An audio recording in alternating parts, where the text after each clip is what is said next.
we are going to start a new chapter, chapter number 4. The name of this chapter is the craft and industries.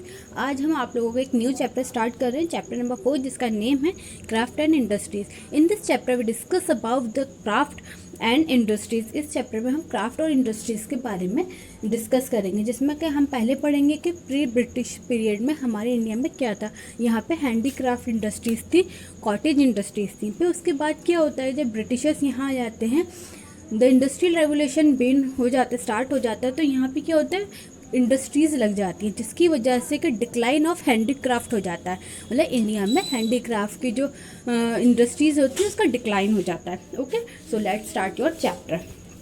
The first point is the introduction. Before the British rule, India was self-sufficient in textile and cotton product, but during the British rule, India fell down to the position of important cloth from England.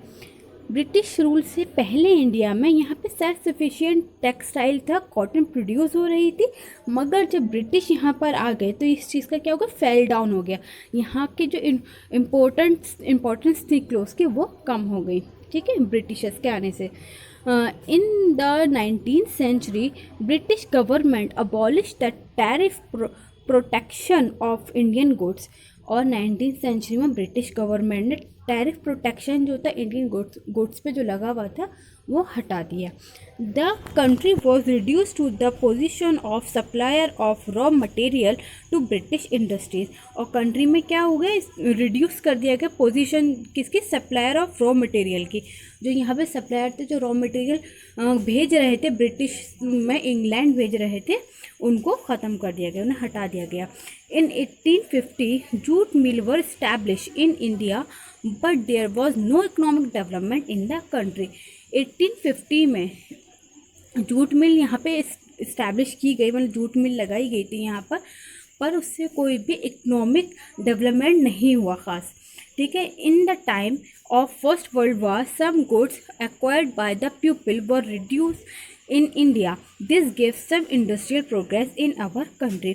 और जब first world war start हो गई तो यानी 1914 में जब first world war start होती है, तो यहाँ का जो गुड्स थे, कुछ गुड्स जो एक्वायर किए गए पीपल के ज़रिए, उनको रिड्यूस किया गया इंडिया से.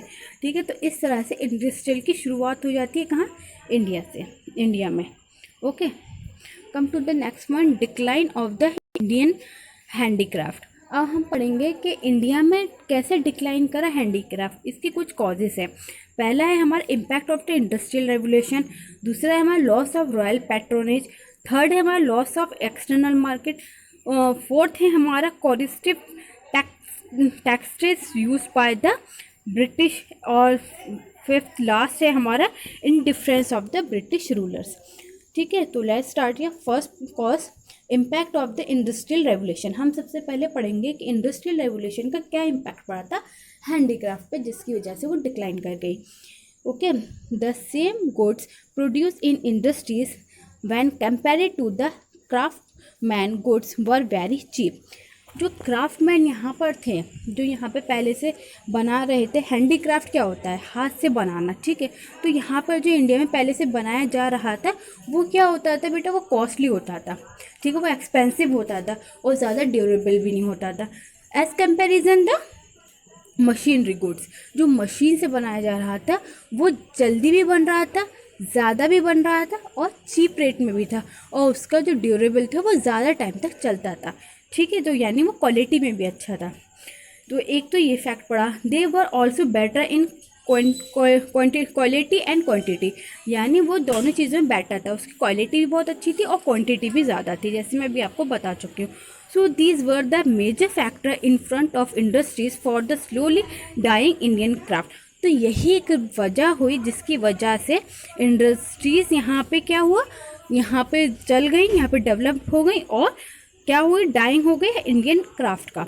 इंडियन क्राफ्ट जो डिक्लाइन कर गई. ठीक है. Loss of royal patronage. अब रॉयल पैट्रोनेज कैसे यहाँ पे ख़त्म हुआ. After the British ended their conquest in India, most of the Indian ruler were on their side. अब क्या हुआ, जब यहाँ पे ब्रिटिश जो है आ गए, यहाँ पे कॉन्क्विस्ट करना बंद कर लिया था, यानी हम ये कह सकते हैं कि इस टाइम ब्रिटिश की रूट्स जो है यहाँ पे मजबूत हुई थी, फुल फ्लैश वो लोग इस्टेब्लिश हो गए थे. तो इंडियन रूल क्या था, वो लोग जो साइड में हो गए थे। Taking advantage of this British promoted the selling of their of goods, and under the influence they raised of taxes on their goods and increased the taxes of Indian goods। और उन लोगों ने क्या कहा था, इस बात का एडवांटेज उठाया कि उन्होंने सेलिंग करी अपने गुड्स की, by influence they waste of taxes, waste करे उन्होंने टैक्सेस को ऑन देयर गुड्स, अपने गुड्स पे, और इंक्रीज करे टैक्सेस किस पे, इंडियन गुड्स पे। अपने गुड्स पे तो कम कर दिए और इंडियन टैक्सेस पे इंडियन गुड्स पे ज़्यादा करे, thus losing the patronage of Indian goods. तो इस तरह से इंडियन के पैट्रोनेज जो थे वो लॉसिंग कर गए। लॉस ऑफ एक्सटर्नल मार्केट्स, अब क्या हुआ, एक्सटर्नल यानी दूसरी मार्केट्स जो थी उनका भी लॉस हुआ। Due to the high taxes levied on Indian goods by the Britishers, the seller and craftsman suffer heavy losses. अब क्या हुआ, जब उनका सामान महंगा है इंडियन क्राफ्ट का, तो कोई पक है उनको लेना पसंद तो करेगा नहीं। जब वही चीज़ उन्हें सस्ते पैसों में मिलेगी तो वो सस्ती चीज़ लेंगे, वही चीज़ है वो भी सेम। तो जब हाई टैक्सेस उन पर लगाए गए इंडियन गुड्स पर, तो उनके सेलर और क्राफ्टमैन जो सफ़र करने लगे हैवी लॉसेस से, उनको बहुत लॉसेस होने लगा। And slowly Indian craft lost their place in external place like Britain, France, Dutch and Arabian countries। और इस तरह से क्या हुआ, हल्के हल्के करके इंडियन क्राफ्ट जो है अपनी प्लेस जो है एक्सटर्नल मार्केट में खो चुके थे, वो लॉस कर गए। कहाँ पे, ज़्यादातर Britain, France, Dutch and Arabian countries में। ओके, तो इस तरह से यहाँ से इनका सामान बाहर जाना ख़त्म सही हो गया था। Coercive taxes used by British. The British forced the Indian farmer grow what was profitable to the company, not to the farmer। अब उनके टैक्सेस थी, यानी पॉलिसी कह सकते हैं, ये ट्रिक अपनाई थी यहाँ पर कि आपसे वही चीज़ यहाँ पे ग्रो करेंगे जो कि प्रॉफिटेबल हो। यानी कि ये लोग तो कॉलोनियल थे ब्रिटिशर्स, ये तो यहाँ पे कॉलोनीज बनाए थे, ट्रेड करने आए थे भाई। जब ट्रेड करने आए तो ज़्यादा से ज़्यादा ये प्रॉफिट ही कमाना चाहेंगे। तो इन लोगों ने क्या करा कि इंडियन फार्मर्स को फोर्स किया कि आपसे वही चीज़ उगाएंगे जिसमें कंपनी को ज़्यादा प्रॉफिट हो। इन्होंने अपना प्रॉफिट देखा, ना कि फार्मर का, कि फार्मर का क्या रहेगा। Like Indigo which was growing food in India, it was the huge demand in British. इन्होंने इंडिगो उगवाने की डिमांड करी कि आपको जो इंडिगो, क्योंकि यहाँ के इंडिगो यानी नील बेटा, मैं लास्ट आपका चैप्टर जो था उसमें ही बता चुकी हूँ आप लोग को। तो इन्होंने इस बात की डिमांड करी कि आप लोग को इंडिगो जो है मतलब यहाँ पे ग्रो करना है, क्योंकि उसकी बहुत ज़्यादा डिमांड थी ब्रिटिश में, वहाँ पे यानी इंग्लैंड वगैरह में इसकी बहुत ज़्यादा डिमांड हो रही थी। So it was force to grow in India. तो उन्होंने जो इंडिया में जो फोर्स करा कि आप लोगों को ये जो है ग्रो करना ही है। सून like India this became the largest exporter of raw material. और जल्द ही इंडिया क्या हो गया, बहुत बड़ा लार्ज एक्सपोर्टर हो गया रॉ मटेरियल का। वो बहुत ज़्यादा रॉ मटेरियल यहाँ से दे रहा था। ठीक है, और एक चीज़ और हुई थी, 1717 में एक एक्ट पास हुआ था, 1790-20 में हुआ था, 17th सेंचुरी में, कि उसमें ये चीज़ कहा गया था कि हम यहाँ से जो इनका वो था ये रॉ मटेरियल तो यहाँ से लेंगे, लेकिन इनकी बनी हुई फुलिश वाली जो फिनिश चीज़ें थी, कॉटन की या जूट की या सिल्क की, किसी भी चीज़ की, हम वो नहीं लेंगे इंग्लैंड में। तो इस तरह से इनके यहाँ पे क्या हो रहा था, इनके जो गुड्स थे, जो चीज़ें थी वो डिक्लाइन कर गई थी। लेकिन ये लोग क्या ले रहे थे, रॉ मटेरियल ले रहे थे। रॉ मटेरियल हमसे लेते थे और बनवाते अपने यहाँ थे, उसे हाई रेट में बेचते थे। तो इस वजह से इनको और ज़्यादा लॉस भी हो रहा था। ठीक है, indifference of the British rules. Indifference यानी कि बेटा एक सा ना समझना। ब्रिटिश रूल जो था एक सा तो समझ ही नहीं रहा था वो इंडिया को, और अपने आप को अपने से कंपेयर तो कर ही नहीं रहा था, क्योंकि वो तो सिर्फ यहाँ पे एक ही मकसद था, उन्हें ज़्यादा से ज़्यादा पैसा कमाना बस। They treat the people of their own country carefully while ruling India, they did not even try to help them. अब क्या था, वो लोग पीपल्स को कैसे ट्रीट कर रहे थे, अपने को तो बहुत अच्छे से कर रहे थे अपने पीपल्स को, बट यहाँ के थे इंडियंस थे, उन्हें जो इतने अच्छे से ट्रीट नहीं कर रहे थे, उनकी मदद भी नहीं करते थे। For example in Britain when artist goods display by the industrial revolution, they provide them with certain benefits but not in India.